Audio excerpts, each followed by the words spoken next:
Hello everyone, welcome back to my channel సేజీ vlogs. Today special మనం puffy అయిన పూరీల్లోకి ఆలూ కర్రీ అనేది చేసుకోబోతున్నాం.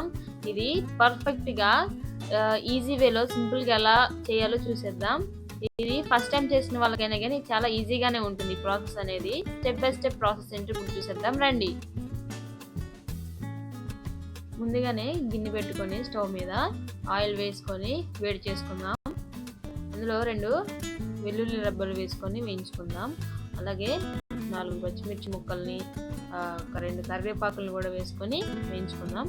అందులో ఆనియన్స్, బారుగా కోసిన ఆనియన్స్ తీసుకొని వాటిని కూడా వేయించుకుందాం.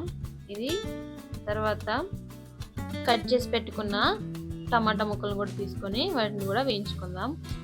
వేయించుకున్న తర్వాత అల్లం వెల్లుల్లి పేస్ట్ కూడా వేసుకొని ఇది పచ్చివాసన పోయే వరకు వేయించుకుంటే బాగుంటుంది. ఇందులోకి కొన్ని వెజ్జీస్ వేస్తే బాగుంటుంది.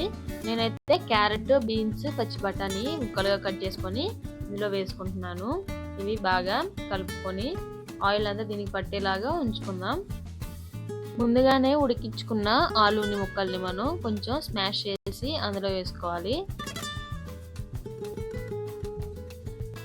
ఒక చిటికెడు పసుపు వేసుకొని అలాగే ఒక టీ స్పూన్ సాల్ట్ కూడా వేసుకుంటే టేస్ట్ అనేది దీనికి సరిపోతుంది.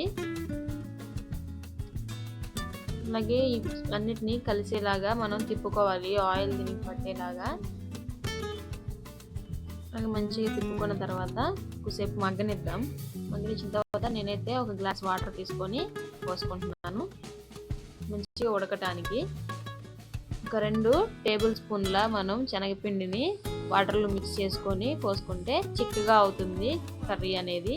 అది వేసుకున్న తర్వాత లాస్ట్లో కొత్తిమీర వేసుకొని ఉంచుకొని తిప్పుకుంటే మనకి టేస్టీ అయిన పూరీలోకి ఆలూ కర్రీ అనేది మనకి రెడీ అయిపోతుంది. ఇప్పటి వరకు మనం పూరీలోకి ఆలూ కర్రీ అనేది ఎలా రెడీ చేసామో చూసాం కదా. ఇప్పుడు మనం పూరీ అనేది రెడీ చేసేసుకుందాం. ఈ వీడియో నచ్చితే లైక్ చేయండి, షేర్ చేయండి, సబ్స్క్రైబ్ చేసుకోండి. Thank you all.